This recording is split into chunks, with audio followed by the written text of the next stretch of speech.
we're all about cash flow, but how do you get good cash flow? Well, you need to have a good product and you need to take care of your tenants. If you take care of your tenants and respond to issues and maintain the homes well, they're going to want to stay. They're going to be better tenants.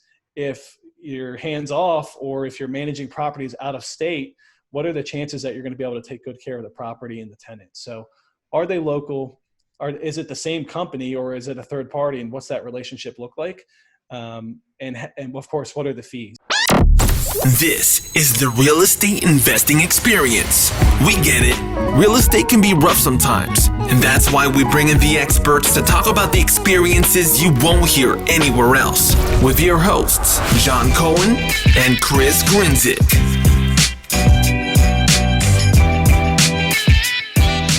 What's going on, guys? Welcome back to another episode of the Real Estate Investing Experience. I'm your host, Chris Grinzik. With me, as always, is John Cohen. How we doing, bud? I'm good. I'm back from vacation. I was upstate. I got a ton of shit to do because I didn't do anything while I was away. Yeah. I was doing the math. I didn't even realize because I went away, then you went away. It's actually been 3 weeks since we recorded one of these. Yes, I was trying to figure out when the last one we recorded, and I didn't realize it was that long. Yeah. I was like, oh shit, we haven't really done anything in quite some time. So it's good to get back into the swing of things. Yeah, exactly. No, I'm happy to be back. I just realized we're probably going to be working from home for a lot longer, so I bought a new monitor, a new desk, so I'm feeling good. Just considering everything that's going on, I feel like we're going to be here for a while. It's actually, what's today, the 28th? Yes. Yeah, it's going to be interesting to see what happens next week with unemployment going away, the CARES Act ending. I saw too, it looks like forbearance from federal mortgage owners for their single family residents are supposed to be ending the end of next month. So we could be in for a bumpy ride in the next couple months. It's going to be crazy. I saw a stat, and I don't know where it was, but it was like a third of the United States is in default on their mortgages. And wow. When I see that, and it's been, now maybe people just aren't paying and they're stockpiling their money and now they'll start to pay. Who knows? But I mean, there's just a wave of shit that could potentially be happening. And it's judgment day right now because, literally in a couple days, it's going to be fun to see what happens, to see who was doing the right stuff and who wasn't. Yeah. No, and it doesn't look like they're going to come to a consensus anytime soon unless they just force it through at the last minute. So, which wouldn't shock me. No, it wouldn't shock me at all. The 24th hour, they just kind of throw something together. But yeah, I mean, it looks like unemployment's going to be cut. It does look like there'll be a second round of stimulus checks, so that'll help some people. But yeah, we'll see what happens. But without diving too much into it, because we got a podcast to do, we got a really great guest on today. Interesting story. Going to be curious to hear how it evolved for him, because just like you and myself, started in one thing and then moved over into another before he found his kind of feet, and kind of has owned a little bit of a niche in a market. So excited to hear his story. So that being said, Xander, thanks for joining us, bud. Yeah, thanks for having me, Chris and John. Excited to be here. Awesome. So kind of previewed a little bit. You want to kick us off, give us a little bit of your background, your story, how you got into the real estate game and what you're doing? Yeah, sure. So again, I'm Xander, based right here in Baltimore, which is where I'm from. My company is CR of Maryland. We're a real estate investment company. We focus solely on residential. And backtracking a little bit, our backstory is my partner, who of course is not here with me, started investing in real estate in 2004. Quickly found a big opportunity there. So he started a fix and flip model at a really high volume. He's doing over 100 homes a year for many years. So when him and I met about 8 years ago, he was recreating the same company here in Baltimore, which is where he's also from. His original company was in Pennsylvania. So we hit the ground running and started doing fix and flip here in Baltimore and grew it to a really big level and grew a good sized company. As we evolved, fix and flip got more and more competitive. If you look back to 2015 and 16, all of a sudden everybody was doing it. And at the same time, we were sort of looking for another exit strategy. It's a little bit more long-term. So we ended up in the rental business, and we still did a little fix and flip, a modest amount, but we really dug our feet in and started buying and renovating a bunch of homes for rentals for ourselves. So we grew out a pretty big portfolio here. We brought in actually Craig's son to run our property management, our operations, again, because I'm definitely not a property manager. So as we grew a property management department at the same time. That led us to last year, where now we have just under 300 properties throughout Baltimore, all single family. And we have a company of roughly 25 people. And we really didn't want to keep buying rentals for ourselves for a variety of reasons, but we really had hit our goal. Of course, you have a lot of capital tied up at some point. And somebody actually said by chance, why don't you keep going and just turnkey them? You can actually sell the rentals. Full disclosure, we didn't even know what turnkey was until last year. We didn't realize that there was a huge market for it and people that do it all day, every day. We had heard of some of the big names, but didn't really understand it. So we explored it and then realized that absolutely there's a big demand and it's a huge market. And yes, people want to buy fully renovated, professionally managed product in Baltimore. So that was probably this time last year, June or July of 2019. And now in 2020, here we are, we'll deliver between 12 and 15 properties per month. Again, all renovated and all managed by us. So that's how we became a turnkey provider. We didn't set out one day and say, hey, let's do turnkey. We just kind of stumbled into it and evolved to this point, and then realized that this is really a perfect niche for us. We have the people, we have the process, and it lines up really well for our market. Awesome. I love that. I think that's a really interesting story. One of the areas I want to start in, because I find this very interesting, is a lot of people see the end picture. So you guys are doing 12, 15 homes a month. How big is your staff right now? I'm just curious. Now we're up to, I think, 28 team members, give or take. Gotcha. One or two. We're actually about to hire somebody else too. Gotcha. What percentage of that is like the management side of things, would you say?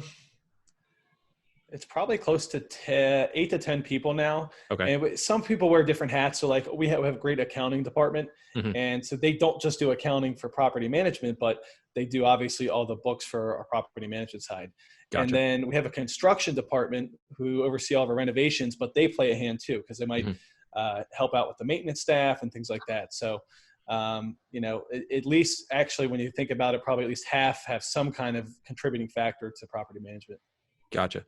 So that's awesome. And where I want to start with this is so many people want to jump to the big stuff, the end goal, have this company and the stuff working for them. You guys obviously worked your way up over several years and just continue adding on different things.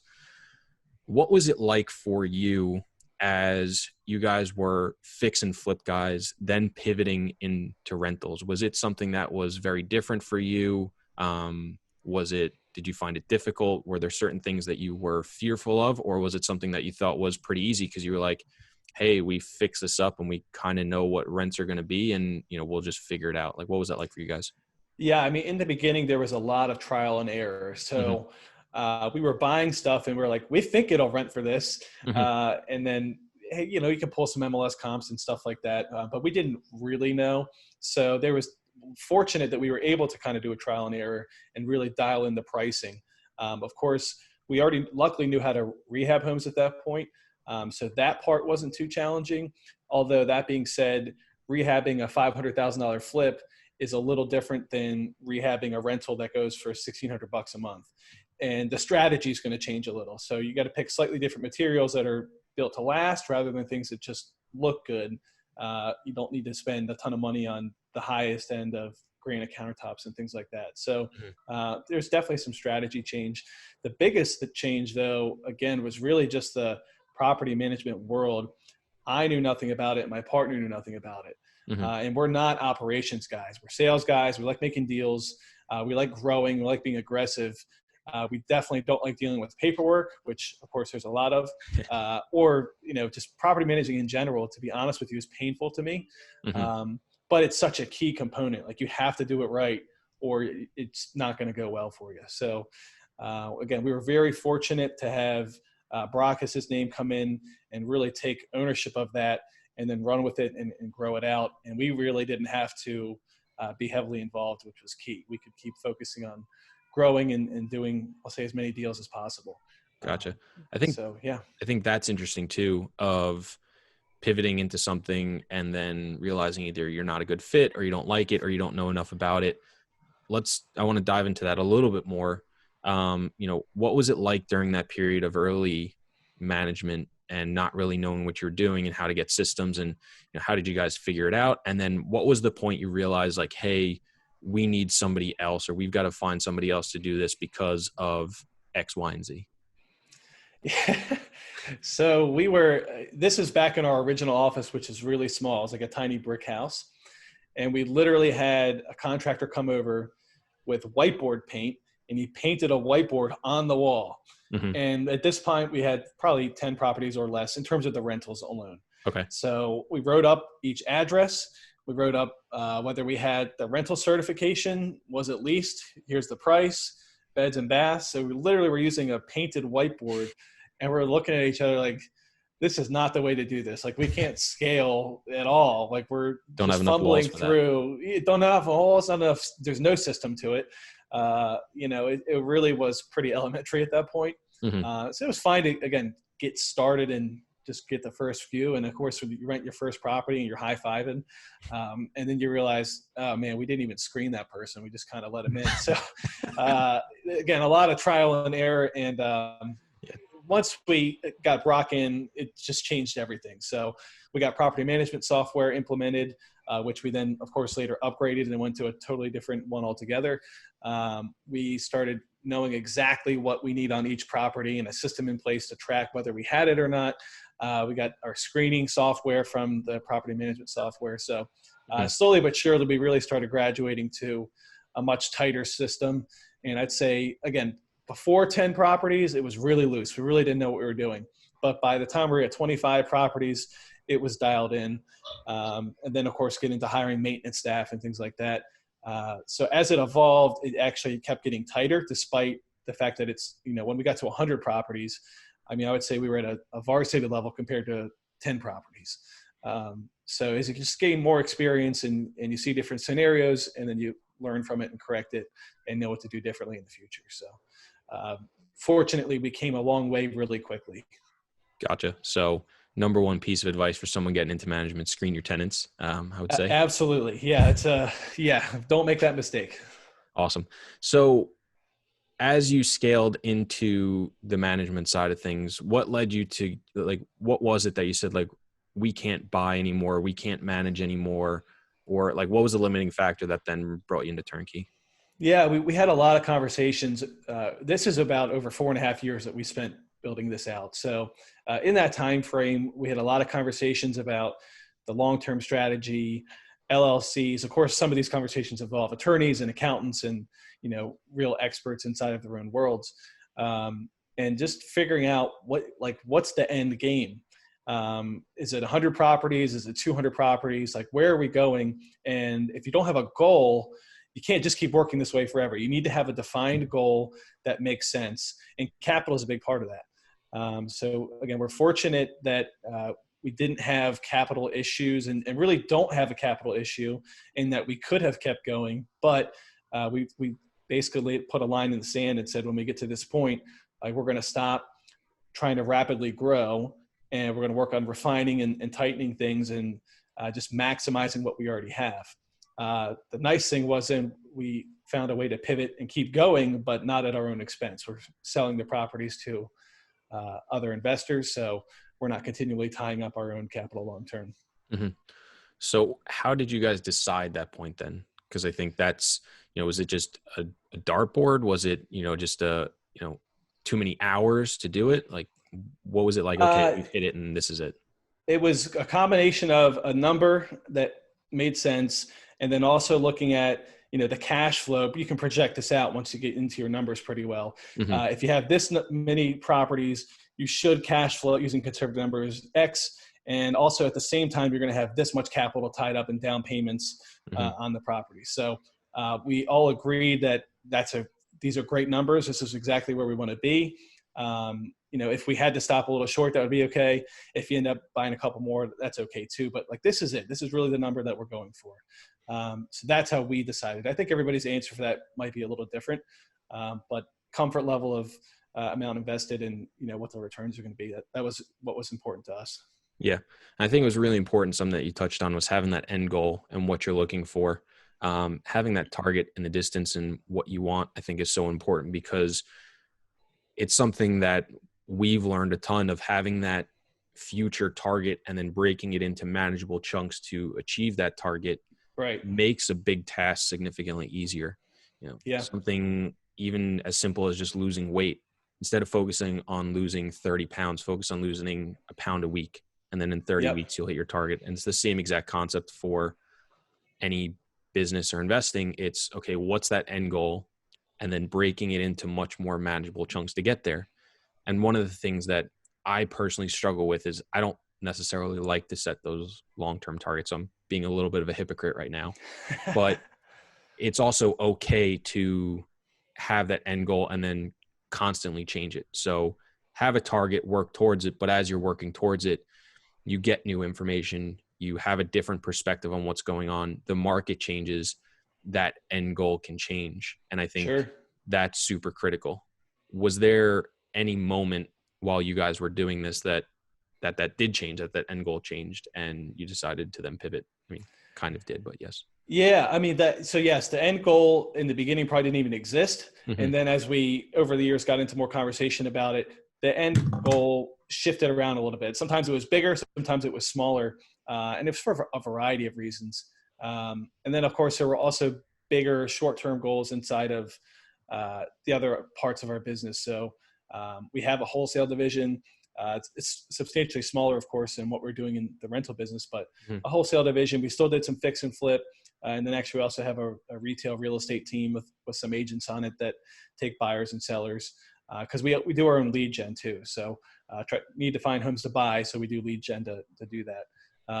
And it feeds the other departments. So those goals are constantly changing. And even this year, in March when COVID hit, you can have a long-term goal, but you really got to look super short-term as things rapidly change. Mm-hmm. So that's a big part of what we do. And then to your point about smaller goals that feed the big goal, we last year changed our format of how we run the company with EOS. It's Entrepreneur Operating System, I think is what it's called. And this took a while to implement, but what we ended up doing was for every department in the company, we have weekly measurables that all feed the end long-term goal. So if we want to sell 150 turnkeys this year, it means, of course, you got to buy them. Well, and then so your goal is that you need to buy 150 turnkeys. Okay, well, how do you do that? We broke it all the way down to, we need to walk 40 homes a week.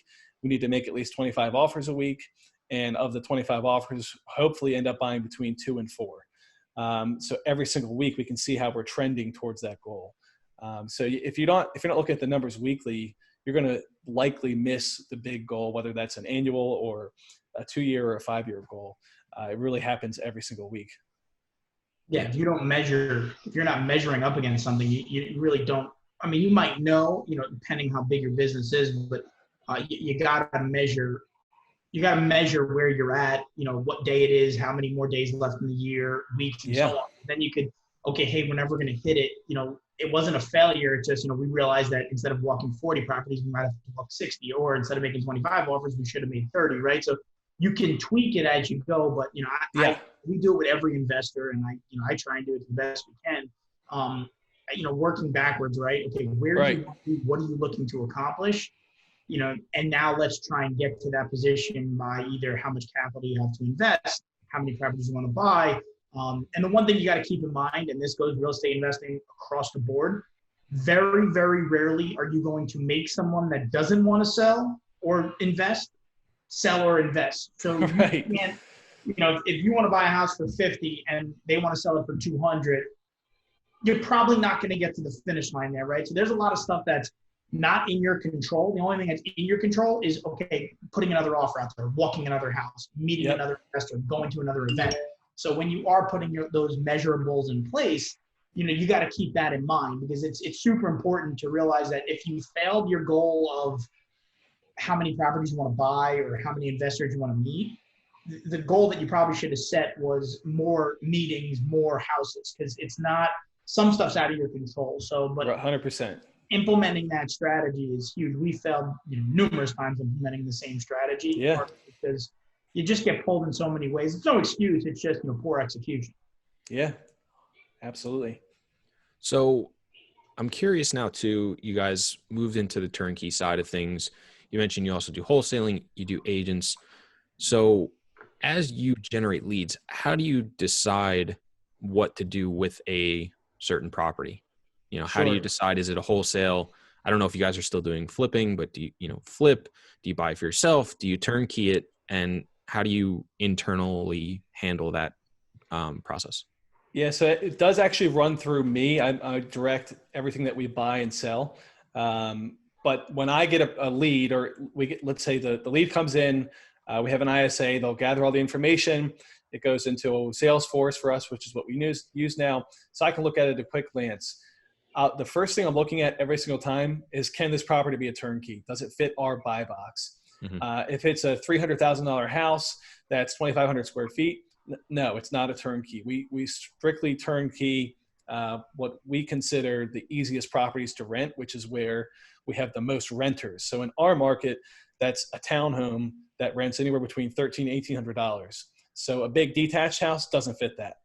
If it doesn't fit that, then the question is, do we have any interest in flipping it? Really only want to flip like 12 homes this year, so probably not. So then next is, okay, can we wholesale it? Then I'm looking, of course, at the condition, how much they owe. Did they throw out a price, which sometimes they do, sometimes they don't, if our ISA can get the price out of them.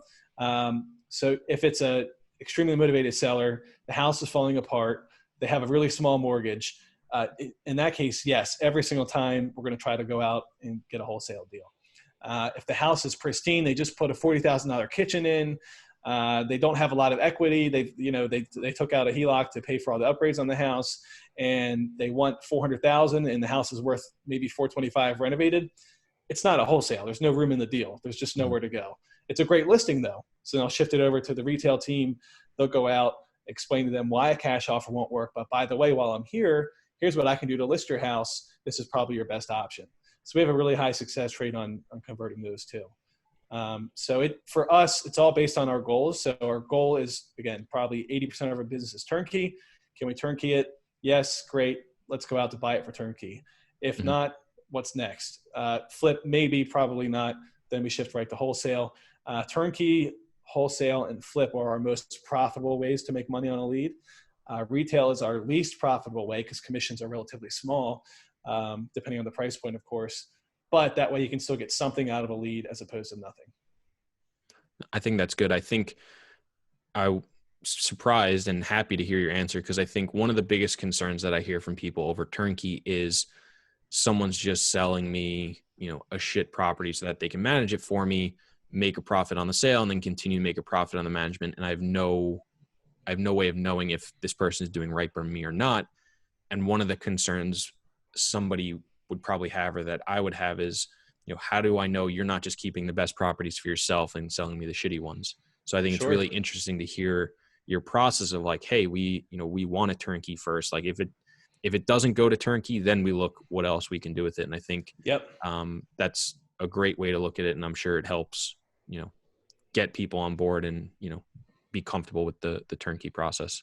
Yeah. And I mean, I could talk for hours about how and why we turnkey properties and what the approach is, but it's a very narrow box to fit turnkey. So probably not even 1 out of 10 leads that we get will work for turnkey, because it's got to line up just right. And we have some really strict parameters in place for what'll work.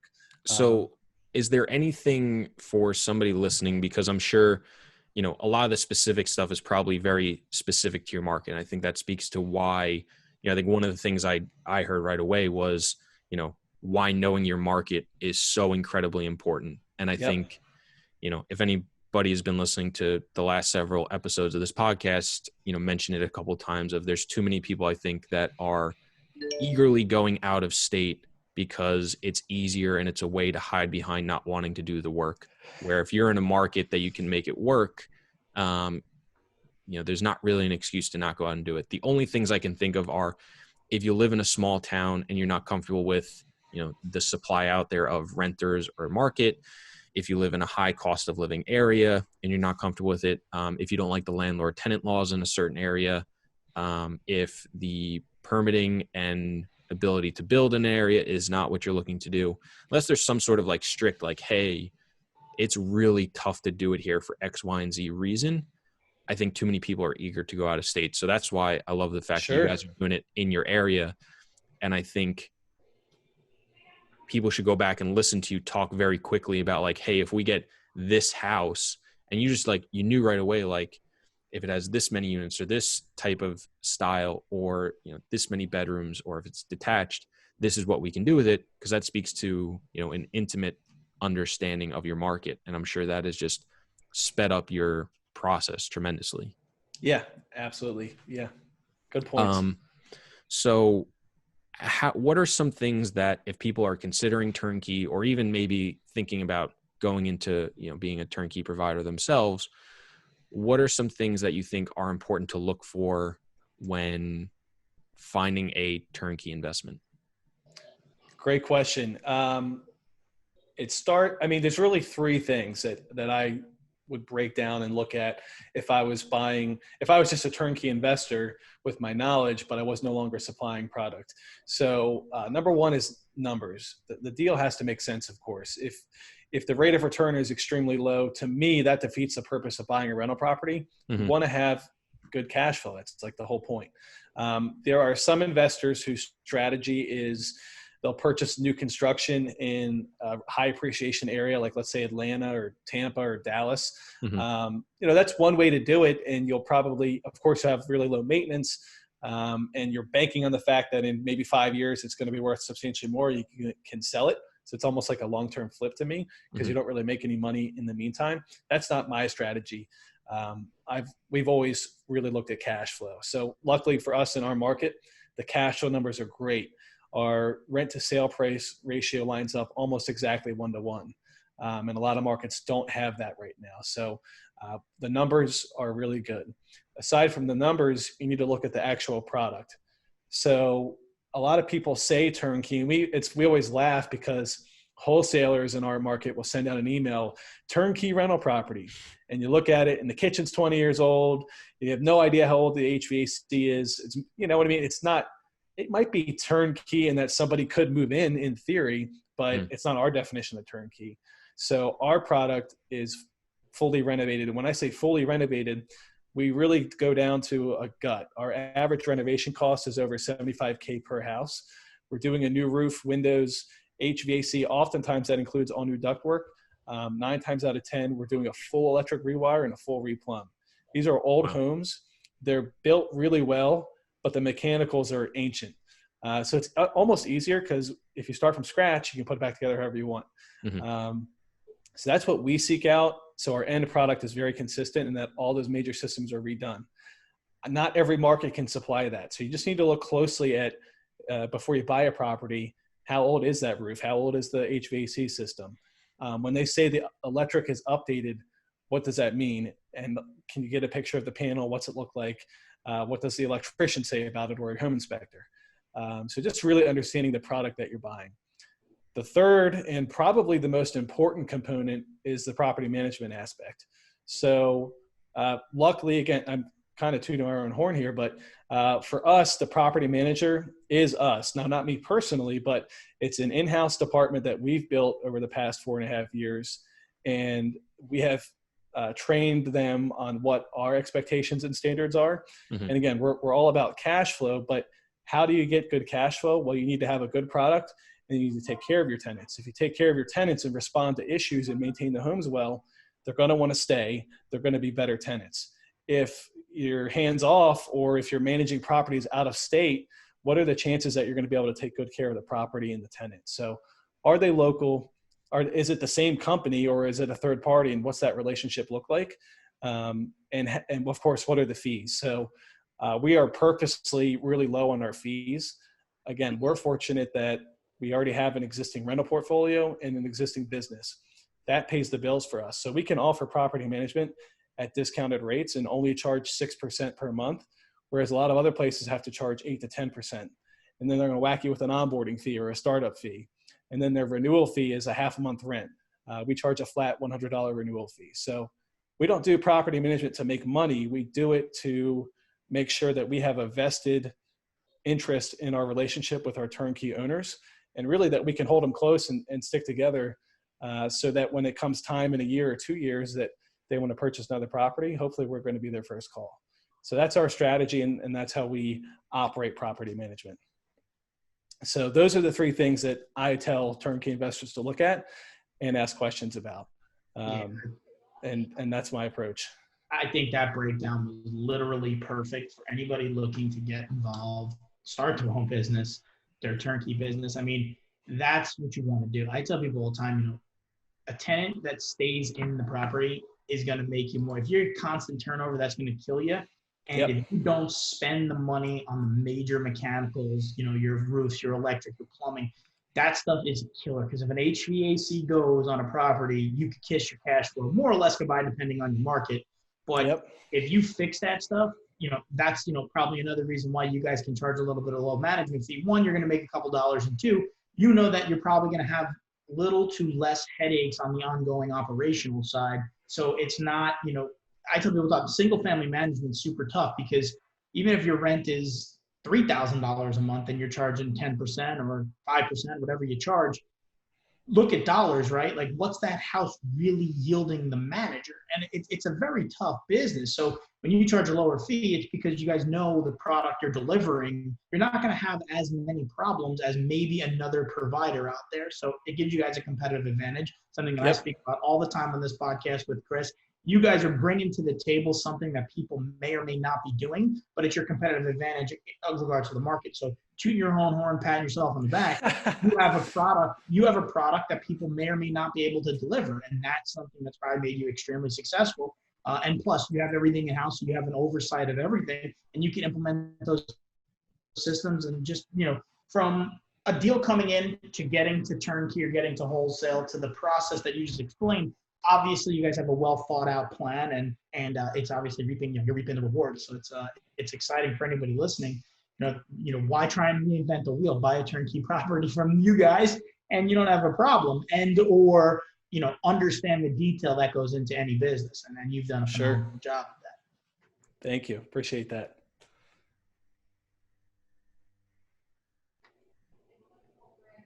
Can't hear you. Yeah, I can't hear anything, Chris. Oh, I hit the mute button. My bad. There we go. One of the things I got to imagine that happens when people come for a turnkey product is they obviously don't want to do a ton of work. They're looking for some, you know, to buy a product, have it managed for them, and do it well.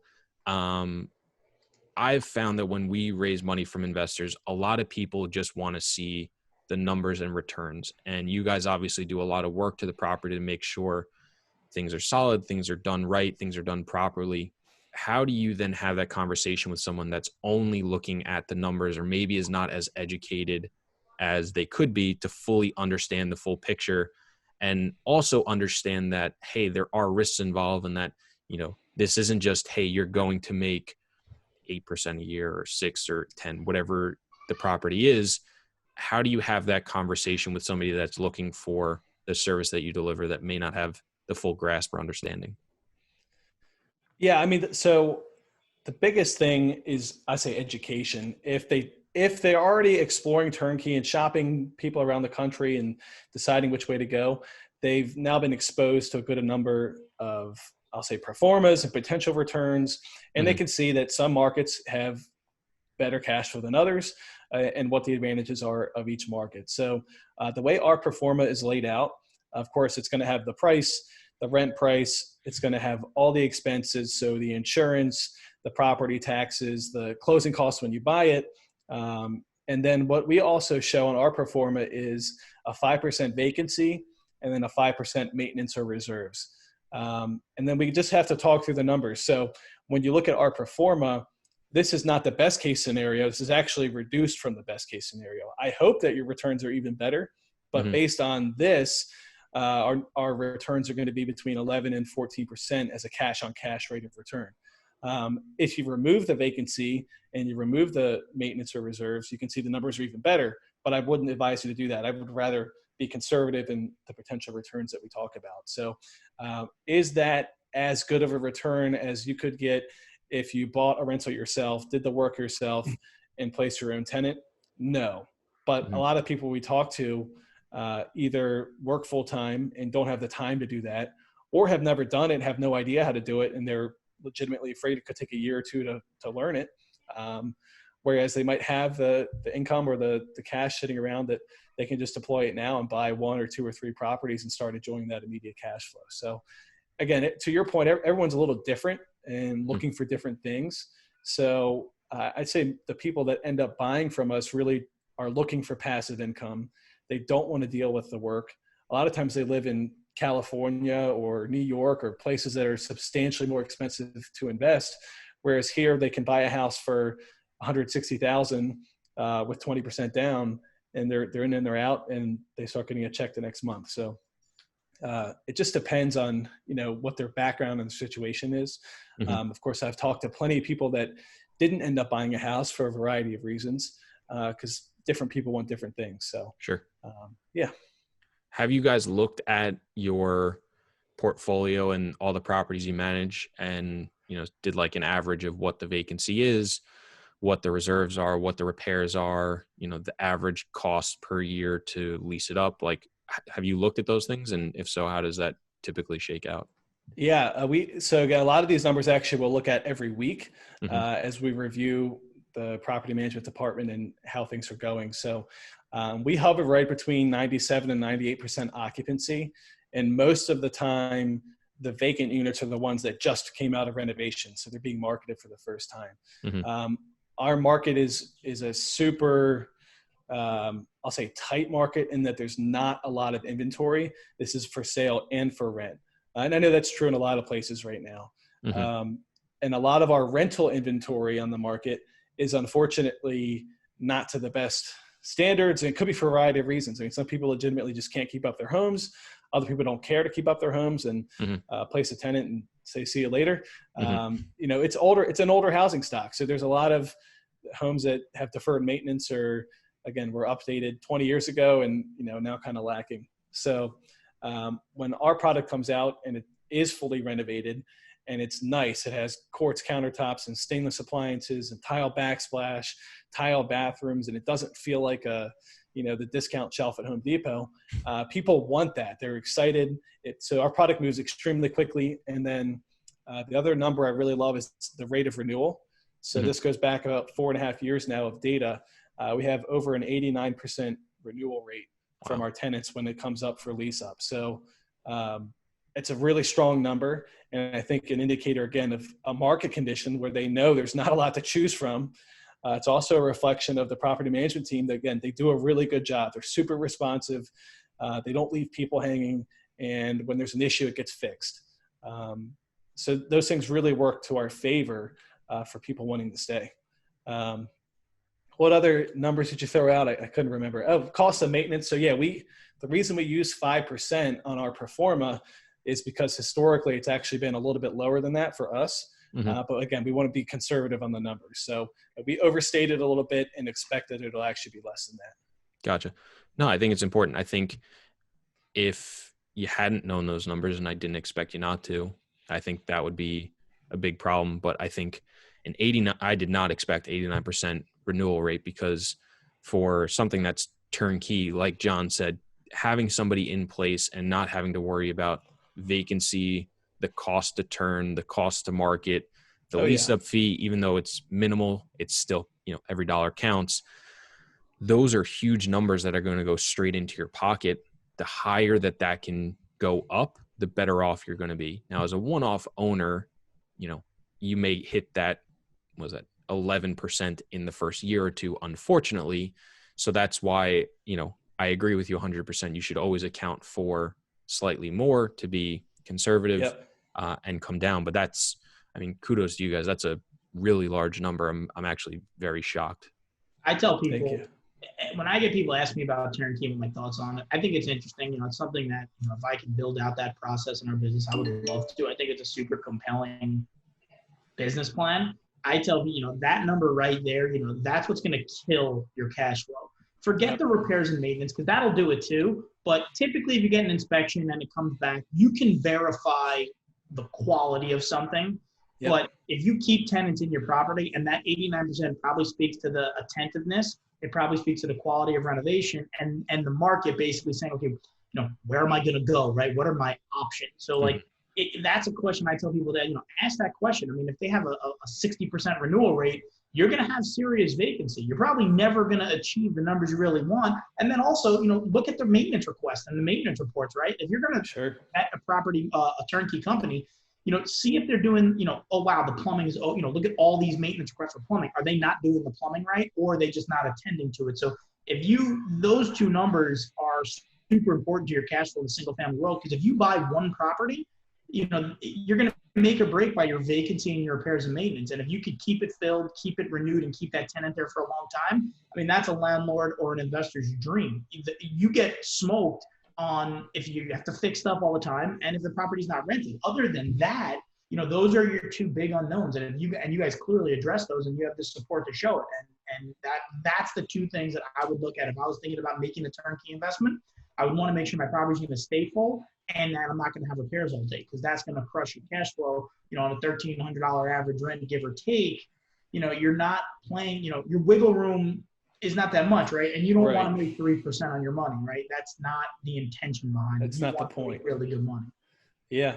And I should have dug into that more when I mentioned, like, again, the three things that I recommend people to evaluate. That falls in that property management question, is not only who are they, but what did the numbers look like? And if they say, well, we're new and we only manage 8 properties, it doesn't mean maybe they will do a good job. Who knows? But that could be a flag. So just definitely more you want to dig into. No, I think it's important. As we're getting to the end, do want to address obviously what's been going on with coronavirus and COVID, and just see, how you guys have been adjusting to everything that's going on, what kind of impact you guys have seen in your market, in your portfolio, and how you guys are viewing or doing things going forward to, see opportunity, mitigate downside. What are some of the thoughts and things you guys are doing right now? Yeah. So great question. I mean, again, we could talk for an hour just about this too, but 100%. It changed almost every facet of the business. So like, I'm working from home still. A lot of our team is working from home continually.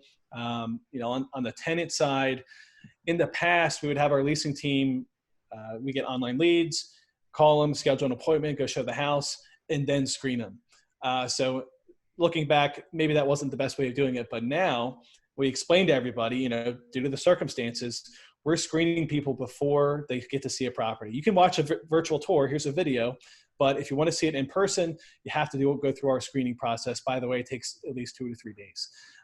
So that was a substantial change, but actually has been a really successful one, because we cut down on wasting time of showing the people that end up not being qualified. So that's just one of the changes. Little stuff across the board, like for our maintenance staff, scheduling appointments, making sure there's not too many people in the house, wearing protective equipment, things like that. The numbers, of course, are what everybody wants to hear. So we were very fortunate to end up today, by now 4 months later, we've had no evictions. Obviously, nobody has, but we're down to just one tenant that is being a troublemaker, let's say. The rest, did we have some people that adjustments needed to be made or fell behind, and we worked out a payment plan? Yes. Luckily, our team is really good at being persistent and letting people know, hey, you're still on the hook for the rent. Let's work a plan out. So we had a batch of people, 10 or less, that fell into that world that have been since caught up. So our approach at the beginning was to be extremely, I'm not sure if communicative is a word, but communicate a lot to the tenants, try to be a resource, let them know that we're on their side. We made the decision to waive late fees. So really trying to show people good faith that, hey, like, we are in this together. We do care. Yes, your rent is still due, but let's talk if there's an issue. And, we can give you resources from the state, connected to local charities, churches, et cetera, that have resources available. So our team went out of the way to do that, and it really paid off in terms of people, not taking advantage of the situation. Outside of that, the sales side of things has continued to be really strong. At the beginning, we adjusted our ARVs. We thought values were going to drop. Now, again, over 4 months in, values have not dropped. They've continued to increase. The market size has shrunk. There's less homes available. Just like anything, the demand is still there. It's chugging right along, multiple offer situations for people all the time in the retail space. So the comps have not been affected. But other than that, the biggest thing I think is just the strategy and the mentality is now we're so hyper focused on the short term because we need to be willing to change quickly as things evolve. Yeah. So, we're very aware of that, and have had to make some hard decisions in again, the 4 months that it's been going on. We had a hiring freeze in place at the beginning. We just didn't know how it was going to shake out. We weren't sure if the governor was going to say that you guys can't work. So luckily they didn't. They classified what we do as essential, but and since we started hiring people again, but we're very, I'll say, light-footed right now. And I would hate to say it, but if we needed to shift and do less turnkeys as a result of market conditions, we would do that as much as it would be painful. So we're not, trying to bull our way through a brick wall. If something can't work right now, we just need to adjust accordingly. Gotcha. I think that's good. I think that's impressive what you guys have done. I think super important to look at your local resources too. A ton of people just focused on, what was the federal government doing? What was the CARES Act doing? And there was a lot of state, county, and local resources that became available. Like you said, churches, different non-for-profit organizations put things together. So I think that's great that you guys were able to put that together. And I'm sure, again, being in your market, probably were able to find that stuff significantly easier and more well-connected to other people to find that and provide it for your tenants earlier and quicker than somebody who's probably out of state or doing something, away. We relied on our management teams in our markets to go and do that for us. It would have been significantly more difficult for us to do that ourselves because we're not there. We don't know it as well. So again, just speaks to, being in your market, knowing your market, being connected, and doing all that stuff. I think it will be interesting to see what happens with the residential market as this new unemployment and stuff rolls out.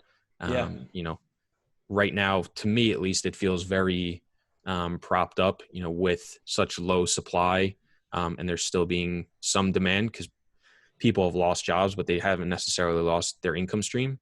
I could see that becoming a problem in the future. I think, I've heard a lot of agents that are talking like, oh, things are still great. Things are still great. I could see a possibility or a probability where that does not become the case anymore. Sure. People can't afford to pay their mortgages. They can't save up anymore for a down payment. And your supply will probably start to increase where I think I could see the demand weakening. So I am very curious to see how that evolves in the next coming months, pending, the next level of CARES Act. They called it something else. I saw what it was called. I think it was like the Health Act or something like that. Who knows? But basically right now I'm going to call it CARES Act 2.0, but I think that'll be very interesting to see. But I think that's a great place to wrap it up. Xander, thank you so much for coming on, sharing your experience, your story, your insights. From what I heard, I think you guys are doing a tremendous job and providing a really great service. So I would recommend anybody go check them out, go learn more about them. If people do want to learn more about you, check out the company, get in touch with you, follow along with anything you're doing. Where can they do all that fun stuff? Sure. So our turnkey website is crturnkey.com. So C as in Charlie, R as in Roger, turnkey.com. You can see our past properties there. You can get in touch with us there. My email is alexander@crofmaryland.com. So C as in Charlie, R as in Roger, O as in Oscar, F as in Frank, Maryland.com. You can tell I wasn't in the military. I don't know how to use their abbreviations, but either way is perfectly fine. We have a nice contact us form on the website. You can fill out your information. We can add you to our list and reach out, and we'll just set up a call from there. Beautiful. Guys, if you are thinking about Turnkey, I'd highly recommend at least go checking them out, adding to your list of people to have a conversation with and see what they have, because it sounds like they got a really good operation. But thank you guys so much for listening to this episode of the podcast. If you enjoyed and you're not already subscribed, it would mean the world to John and I if you would, and it would mean even more if you are already subscribed and you would send it to a friend, family member, colleague that you think would get a ton of information out of it. We've also launched a Facebook group where we want to connect with all of you listening, help each other out, help learn from each other, and help everybody get to where they're going quicker. You can find that by going to facebook.com/groups/the REI experience. Xander, once again, thank you so much, bud. This was fantastic. Thanks, Chris and John. I really appreciate your time.